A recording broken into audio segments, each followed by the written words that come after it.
ভগবান যেটা চাইবে আমাকে সেদিকেই যেতে হবে।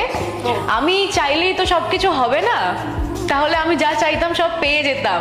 ঠিক করে রেখেছে, এটা দেবো, এটা তোমার জন্য ভালো, এটা দেবো না, এটা তোমার জন্য ভালো না।